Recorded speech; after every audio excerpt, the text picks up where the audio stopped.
نیلے آسمان پر سرمئی بادل تیر رہے تھے۔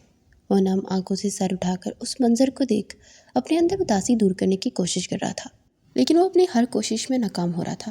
غم تاکہ بڑھتا ہی جا رہا تھا۔ بھیا، بھیا کہاں ہیں آپ؟ میری بات تو سنیں۔ اچانک اسے اپنی بہن ابریش کی آواز سنائی دی۔ کیا ہوا ہے؟ اس نے ایک دم سے اپنی آنکھوں کے کنارے صاف کیے اور پلٹ کر اس سے پوچھا، کیا آپ کو پتہ ہے کہ جو کچھ میں سن کر آ رہی ہوں؟ اس نے آنکھیں نکال کر اس سے پوچھا، نہیں، تم کیا سن کر آ رہی ہو؟ وہ حیران ہوا، کیا ابھی اور بھی کچھ سننا باقی ہے؟ اس نے دل ہی دل میں سوچا، آپ کو نہیں پتا، آج حرم آپ کی شادی ہے۔ اس نے ٹھہر ٹھہر کر اپنے بھائی کو یہ خبر سنائی تو وہ ایک لمحے کے لیے اسے دیکھ کر رہ گیا۔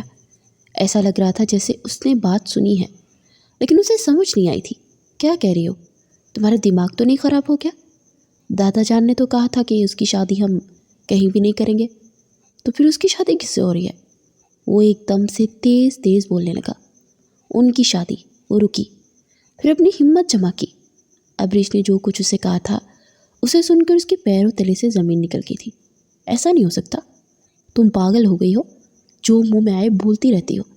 بھلا کبھی دنیا میں بھی ایسا ہوا ہے جو تم مجھے کہہ رہی ہو؟ ابریش کی بات سن کر اسے بھی یقین نہیں آیا تھا۔ اسے لگا کہ وہ شاید مذاق کر رہی ہے۔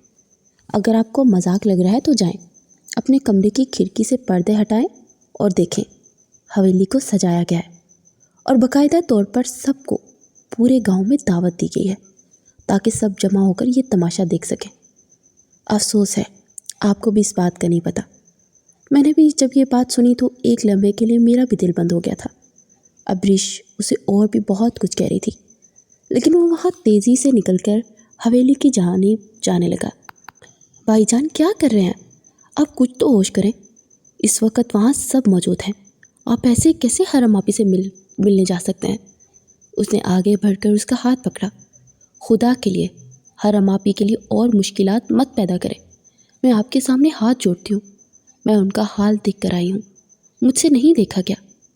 اب اگر آپ جائیں گے نا شہیر بھائی تو پھر ان کی زندگی ہمیشہ ہمیشہ کے لیے برباد ہو جائے گی۔ ابریش نے اسے سمجھاتے ہوئے کہا، تمہیں کیا لگتا ہے کہ اب میں اس کی زندگی سنور جائے گی جو تم ایسے کہہ رہی ہو؟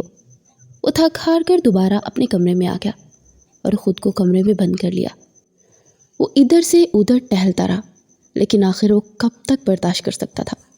جب اس کی برداشت کی حد ختم ہوئی تو اس نے اپنے کمرے کی کھڑکی پھلانگی اور جیسے تیسے کر کے چھت سے ٹپک کر حرم کے کمرے کی کھڑکی کے پاس لٹک کر اندر جانے لگا۔ یا اللہ تو میری مدد کر۔ حالانکہ دونوں بنگلوں میں اچھا خاصا فاصلہ تھا، لیکن اس کے جنون نے اس سے یہ فاصلہ بھی طے کروا لیا تھا۔ آپ یہاں؟ وہ جو آئینے کے سامنے سجی سوری خود کو دیکھ رہی تھی، اچانک سے جب کھڑکی پر کھٹکا ہوا تو ایک دم سے کھڑی ہوئی۔ اس نے سفید کپڑے پہنے ہوئے تھے، اس پر لال رنگ کا دوپٹہ اوڑھ رکھا تھا۔ وہ بہت خوبصورت لگ رہی تھی۔ اس کی بوری آنکھیں لیکن اداسی سے بھرپور تھی۔ کیوں خود کو برباد ہونے دے رہی ہو؟ کیوں ایسا کر رہی ہو آخر؟ اب وہ جیسے اپنی زندگی سے تھک گیا تھا۔ اپنے لہجے میں بھرپور تھکان سمیٹے اس نے کہا تو حرم نے اداس آنکھوں سے مسکراتے اس کی جانب دیکھا۔ کہاں برباد ہونے جا رہی ہوں میں؟ اب تو سب کو خوش کر رہی ہوں میں، اب سب مجھ سے خوش ہیں، میں بھی اسی وجہ سے ہی خوش ہوں۔ اس نے اپنی آنکھوں میں کو بھیگتے کنارے اسی کے سامنے صاف کیے اور زبردستی مسکراتے ہوئے کہنے لگی، کیوں ایسا کر رہی ہو آخر؟ اپنی زندگی کے ساتھ دیکھ چکا ہوں کیا زندگی ہے آپ کی، نہ کوئی رنگ ہے نہ کوئی امید، اور اب جو کچھ آپ کے ساتھ ہونے جا رہا ہے نا وہ میرے لیے ناقابل برداشت ہے۔ ایک دم سے اس کے قریب آیا اور اس کے دونوں ہاتھ اپنے ہاتھوں میں تھامے تو اس نے فوراً سے اپنے ہاتھ چھڑا لیے اور رخ موڑ گئی۔ کہہ رہی ہوں نا اب سب خوش ہو جائیں گے، جب داستانی نہیں رہے گی تو کسی کو مجھ سے کوئی دکھ نہیں پہنچے گا۔ وہ اچانک سے جھٹکے کھانے لگی اور ایک دم سے اپنے منہ پر ہاتھ رکھ کر ہچکیاں لینے لگی۔ اس کی آنکھیں سرخ پڑنے لگی۔ شہیر نے ایک دم سے اس کا رخ اپنی جانب کیا تو اس کے پیروں تلے سے زمین نکل گئی۔ اس کے منہ سے خون نکل رہا تھا۔ حرم، یہ آپ کو کیا ہو رہا ہے؟ حرم، یہ آپ نے اپنے ساتھ کیا کر دیا؟